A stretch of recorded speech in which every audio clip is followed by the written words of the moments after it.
Hey there, my friend. I know life can feel like one long test sometimes, people sizing you up, whispering behind your back, making you wonder if you're enough. But what if the moment you feel smallest is actually when your quiet strength shines the brightest? Pull up a chair, get comfortable, and stay with me until the very last word. Because this story? It's about a man who walked into a room full of judgment and walked out leaving everyone changed, including the woman he loved more than life itself. You might see yourself in him tonight. You might even find the courage you've been searching for. Let's begin. Ethan Carter had never been the kind of man who needed a spotlight. At 38, he still wore the same simple navy jacket he'd owned for years, the one with the slightly frayed cuff his wife Olivia always teased him about fixing. He worked from a small home office in their cozy Chicago suburb, consulting on development projects that most people never heard about. No flashy cars, no social media posts boasting about deals, just steady hands, late-night calls, and the quiet satisfaction of building things that lasted. Olivia, on the other hand, was climbing mountains. For 5 years she had poured her heart into Lawson & Hale, one of the city's fastest-growing marketing firms. She started as an intern fresh out of college, working weekends while Ethan cooked dinner and rubbed her tired feet. He watched her cry after tough client meetings, then wake up the next morning with fresh determination in her eyes. He was so proud of her it hurt sometimes. That night, the night of the annual company gala, Olivia had been nervous for weeks. "It's not just a party, Ethan," she'd said while zipping up her emerald green dress, the one that made her eyes look like summer leaves after rain. "Richard Lawson is going to be there. He tests people. He thinks it builds character." Ethan had kissed her forehead and promised he'd be on his best behavior. He didn't tell her he already knew exactly who Richard Lawson was. He didn't need to. Some things, he had learned long ago, were better left unsaid until the right moment. The ballroom at the downtown Grand Meridian Hotel glittered like a jewel box. Crystal chandeliers dripped golden light onto marble floors. A jazz band played soft, elegant notes while servers wove through crowds of tailored suits and shimmering gowns. Ethan felt the shift the moment they stepped inside. Eyes flicked toward them, curious, dismissive, amused. He caught snippets of whispers. "That's Olivia's husband? He looks normal." One woman in a red dress actually leaned over and asked her colleague, loud enough for Ethan to hear, "Does he even work?" Olivia's hand tightened in his. He squeezed back gently, smiling like none of it touched him. But inside, something old and familiar stirred, the same ache he'd carried since childhood when teachers assumed the quiet boy from the modest neighborhood would never amount to much. Richard Lawson appeared like a storm cloud in an expensive suit.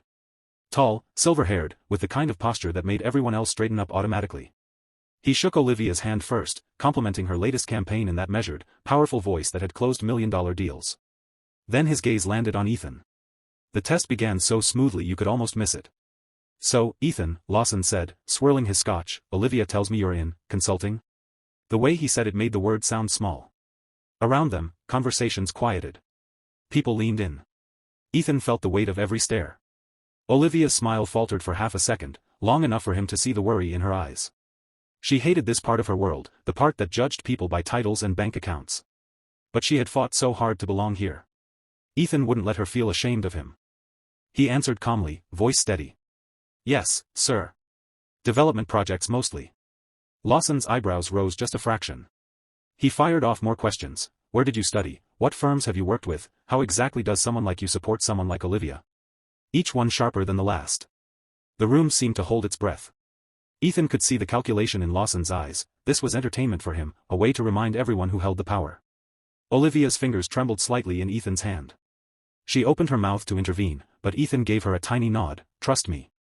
What Lawson didn't know, what no one in that glittering ballroom knew, was that Ethan Carter had spent the last decade quietly reshaping industries most of them only dreamed about.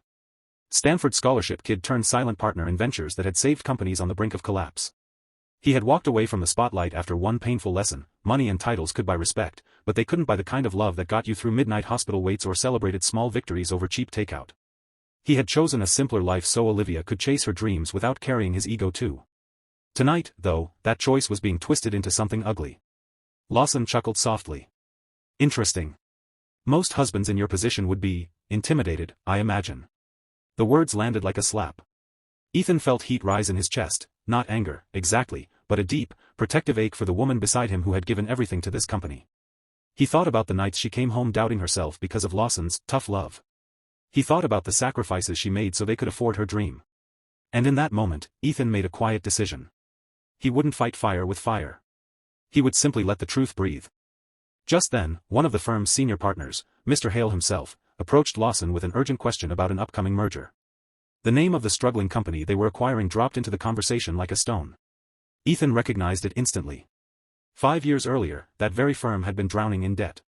Ethan had stepped in anonymously, restructuring their entire investment portfolio, bringing in the right people, and pulling them back from the edge without ever putting his name on the paperwork. He had done it because he believed in second chances, the same belief that had kept him grounded while Olivia climbed. Without raising his voice, Ethan asked a single, precise question about the project timeline. Hale blinked, surprised. Then intrigued. Within minutes the conversation had shifted entirely. Lawson stood frozen as Hale turned to Ethan with genuine respect, asking about market expansions, investment structures, strategic pivots, topics Ethan knew like the back of his hand because he had lived them in boardrooms across 3 continents. Numbers, strategies, and quiet victories poured out of him naturally, calmly, without a single boast. Lawson's confident smile slowly cracked. The room around them had gone still. People who had looked through Ethan earlier now stared openly. The woman in the red dress whispered something entirely different now. Olivia's hand stopped trembling. She looked at her husband like she was seeing him for the first time, not as the quiet man who made her coffee every morning, but as the force she had always known lived inside him. Tears gathered in her eyes, not from embarrassment, but from overwhelming pride and love so deep it stole her breath. When the conversation finally wound down, Lawson cleared his throat. The swagger was gone. In its place was something almost humble.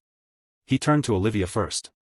Your leadership this year has been exceptional, he said, and for the first time it sounded like he meant it. Then he looked at Ethan.